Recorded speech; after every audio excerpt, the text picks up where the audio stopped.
माहेश्वरी के द्वारा, scientist P Maheshwari, Panchanan Maheshwari, जो एक वर्ल्ड फेम एम्ब्रियोलॉजिस्ट रहे हैं।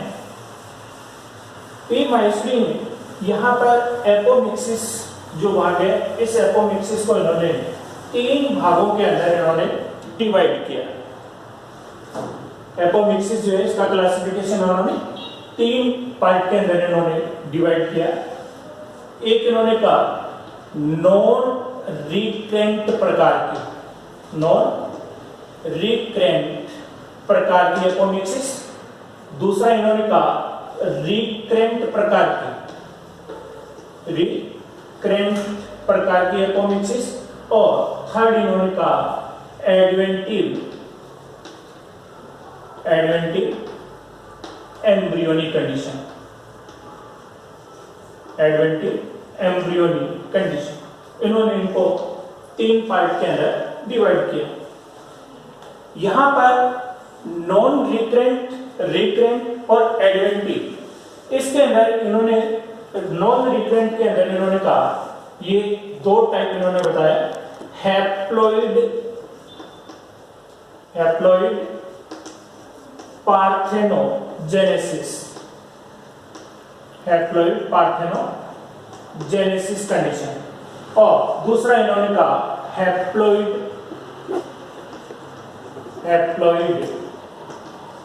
Apospory condition, haploid apospory condition. इसी प्रकार से जो रिकरेंट है, उस रिकरेंट को इन्होंने फिर 2 भागों के अंदर डिवाइड किया। एक इन्होंने कहा गेमेटिक और दूसरा इन्होंने कहा स्पोरोफिटिक प्रकार की। तो इस प्रकार से इन्होंने जनरेटिव और स्पोरोफिटिक, तो ये जो कंडीशन है इनके अंदर, इन कंडीशन का अर्थ क्या है इसके अंदर, हैप्लॉइड पार्थेनोजेनेसिस। इन्होंने कहा कि जो मेगा स्पोर मदर सेल जो बनती है, मेगा स्पोर मदर सेल, इस मेगा स्पोर मदर सेल के अंदर मियोसिस डिवीजन हो गया और मियोसिस डिवीजन होकर के इसने क्या बना दिया, एम्ब्रियो सेल का फॉर्मेशन कर दिया। और यहाँ पर एग सेल, सिनर्जिड, एंटीपोडल और यहाँ पर सेकेंडरी न्यूक्लियाई का फॉर्मेशन हो गया। तो ये जो भाग है इसके अंदर, इस भाग के अंदर हैप्लॉइड पार्थेनोजेनेसिस इन्होंने क्या किसको कहा कि यहाँ जो एग सेल बना है वो कैसा है, हैप्लॉइड प्रकार का है। और इसके द्वारा फॉर्मेशन हो जाता है किसका, एम्ब्रियो का फॉर्मेशन यदि हो जाता है और ओव्यूल जो है वो सीड में कन्वर्ट हो गया, तो हैप्लॉइड प्रकार के एम्ब्रियो का फॉर्मेशन जो है वो इसके अंदर हो जाएगा। हैप्लॉइड एपोस्पोरी इन्होंने कहा कि यहां पर इस एम्ब्रियो सेक में एग सेल को छोड़कर के सिनर्जिड या जो एंटीपोडल्स की जो हैप्लॉइड सेल्स हैं उनके द्वारा एम्ब्रियो का फॉर्मेशन हो जाता है और ओव्यूल जो है वो सीड में कन्वर्ट हो जाता है और उसके द्वारा नेक्स्ट जनरेशन का फॉर्मेशन हो जाता है। नॉन रिकरेंट जो भाग इन्होंने बताया, इसको हम एपोमिक्सिस के अंदर काउंट नहीं कर सकते। इसको एपोमिक्सिस में काउंट क्यों नहीं कर सकते, क्योंकि इनिशियली हमने देखा कि एपोमिक्सिस है क्या। एपोमिक्सिस का मतलब है जिसमें दोनों ही स्टेप्स जो है वो इंक्लूड नहीं होते हैं, यानी ना तो कहीं पर मियोसिस डिवीजन होगा और ना ही कहीं पर फर्टिलाइजेशन का प्रोसेस होगा। जबकि इन्होंने यहाँ पर क्या कहा कि मेगास्पोर मदर सेल में मियोसिस डिवीजन होकर के क्या बना, एम्ब्रियो सैक बना। तो अगर मियोसिस डिवीजन हो गया, इट मींस ये जो भाग है इसके अंदर वो किसमें इंक्लूड नहीं होगा, एपोमिक्सिस के अंदर इंक्लूड नहीं होगा, क्योंकि हमने शुरू में बताया कि दोनों चीजें जो है वो अवॉइड होगी, ना मियोसिस डिवीजन होगा और ना ही फर्टिलाइजेशन का प्रोसेस जो है वो इसके अंदर होता है।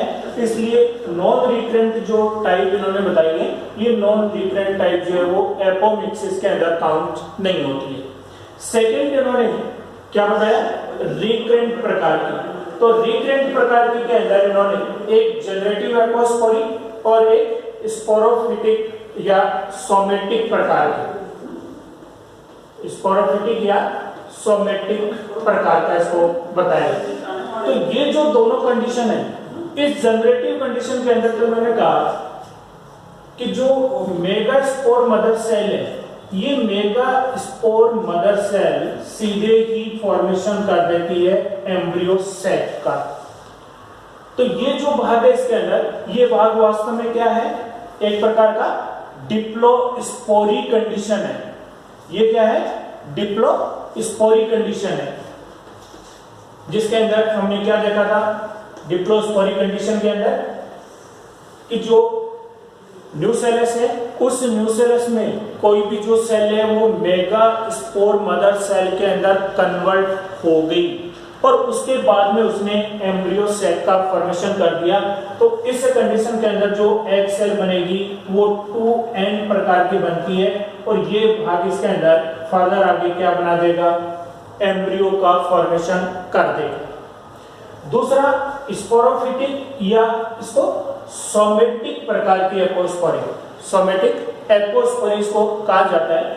तो ये वाला जो भाग है, इस भाग के अंदर हमने जो पहले पढ़ा था, कौन सा, एपोस्पोरी जो कंडीशन पढ़ी थी, जिसके अंदर न्यूसेलस की कोई भी सेल, न्यूसेलस की कोई भी सेल क्या बना सकती है, एम्ब्रियो सैक का फॉर्मेशन कर सकती है। यानी यहां पर न्यूसेलस की जो सेल है वो मेगास्पोर मदर सेल के अंदर डिफरेंशिएट नहीं होगी, डायरेक्ट ही क्या बना देगी, एम्ब्रियो सैक का फॉर्मेशन कर देगी और उसमें जो एग सेल बनेगी वो डिप्लॉइड प्रकार की बनेगी और उस डिप्लॉइड सेल से क्या बनेगा, एम्ब्रियो बनेगा और ओवल जो है वो सीड में कन्वर्ट हो जाएगा।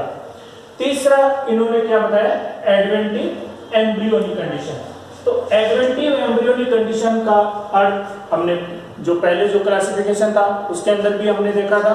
वहां पर क्या था, एडवेंटिव एम्ब्रियोनिक का मतलब है कि एम्ब्रियो सैक के बाहर की तरफ जो डिप्लॉइड प्रकार की या स्पोरोफिटिक प्रकार की जो सेल्स हैं, यानी न्यूसेलस और इंटेगुमेंट की जो डिप्लॉइड सेल्स हैं, उन डिप्लॉइड सेल्स के द्वारा फॉर्मेशन हो जाए किसका, एम्ब्रियो का फॉर्मेशन हो जाए और ओव्यूल जो है वो कन्वर्ट हो जाता है किसके अंदर, सीड के अंदर कन्वर्ट हो जाता है। तो इस प्रकार की जो कंडीशन है वो क्या कहलाती है, एडवेंटिव एम्ब्रियोनिक इसको कहा जाता है। तो यहाँ पर पी माहेश्वरी के द्वारा साइंटिस्ट पंचानन माहेश्वरी या पी माहेश्वरी जिन्होंने ये क्लासिफिकेशन दिया था, तो इसके अकॉर्डिंग नॉन रिकरेंट, रिकरेंट और एडवेंटिव एम्ब्रियोनिक। तो नॉन रिकरेंट के अंदर हमने आपको बताया कि इन्होंने बताया कि मियोसिस डिवीजन होगा। तो मियोसिस डिवीजन अगर हो रहा है तो फिर वो एपोमिक्सिस कंडीशन नहीं है। और दूसरी रिकरेंट जो है वो दो टाइप की होगी, जनरेटिव प्रकार की होगी, यो सोमेटिक प्रकार की होगी, यानी इसके अंदर मेगास्पोर मदर जो सेल है वो बनाएगी और इसके अंदर न्यूसेलस की कोई भी जो सेल है वो एम्ब्रियो सेल का फॉर्मेशन करती है। एपोमिक्सिस जो है, इस एपोमिक्सिस की एडवांटेज क्या है, तो स्टूडेंट यदि हम इसको देखें तो एपोमिक्सिस के अंदर चूंकि मियोसिस डिवीजन नहीं हो रहा है और मियोसिस डिवीजन नहीं हो रहा है, इट मींस यहाँ पर जो सेल डिवीजन के दौरान या मियोसिस डिवीजन के दौरान जो क्रॉसिंग ओवर का जो प्रोसेस होता है, जहां पर जेनेटिक मटेरियल का एक्सचेंज होता है, वो इसके अंदर नहीं हो पाता है। तो अगर प्लांट्स के जो पॉजिटिव कैरेक्टर्स हैं या प्लांट्स के जो अच्छे कैरेक्टर्स हैं, वो कैरेक्टर्स उसके अंदर लंबे समय तक बने रहते हैं, यानी वो पीढ़ी दर पीढ़ी आगे की तरफ मूव करते रहते हैं। लेकिन इसका नुकसान क्या होता है कि किसी नई स्पीसीज का जो फॉर्मेशन है या प्लांट के अंदर जो नए कैरेक्टर्स का डेवलपमेंट है वो इनके अंदर नहीं हो पाएगा, क्योंकि यहाँ पर किसी भी प्रकार का जेनेटिक जो रिकॉम्बिनेशन है वो उनके अंदर नहीं होता है, जेनेटिक मटेरियल का एक्सचेंज नहीं होता है, मींस क्रॉसिंग ओवर जो है वो नहीं हो पाता है। लेकिन कुछ जो प्लांट्स हैं, तो प्लांट्स के अंदर एपोमिक्सिस दो प्रकार की हो सकती है, या तो ओब्लिगेट प्रकार की और दूसरी है फैकल्टेटिव प्रकार की, फैकल्टेटिव प्रकार की।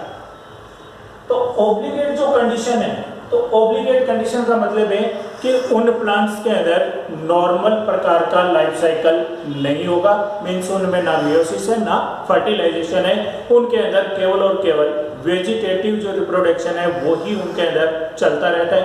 तो जनरली हम जो दूब घास है उसके अंदर हमें ये देखने को मिलता है।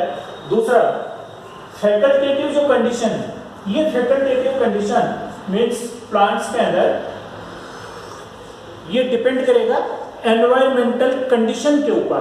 अगर प्लांट्स के अंदर एनवायरमेंटल कंडीशंस यदि चेंज होती हैं तो इस प्रकार की कंडीशन में प्लांट दोनों प्रकार के रिप्रोडक्शन जो है वो कर सकता है, यानी एम्फीमिक्सिस कंडीशन भी हो सकती है और एपोमिक्सिस कंडीशन भी हो सकती है। तो उसके अंदर प्लांट को बेनिफिट ये रहेगा कि अगर एम्फीमिक्सिस कंडीशन हो रही है तो कैरेक्टर्स जो है उनके अंदर क्या होंगे, चेंजेस जो है वो उनके अंदर आएंगे, और एपोमिक्सिस कंडीशन यदि हो रही है तो उस प्लांट के जो उसके ओरिजिनल कैरेक्टर्स हैं, जो उसके लिए बेनिफिशियरी कैरेक्टर्स हैं, वो उनमें one generation to another generation जो है आगे की तरफ मूव करते रहते हैं और वो उसके अंदर बने रहते हैं। Thanks student, thank you.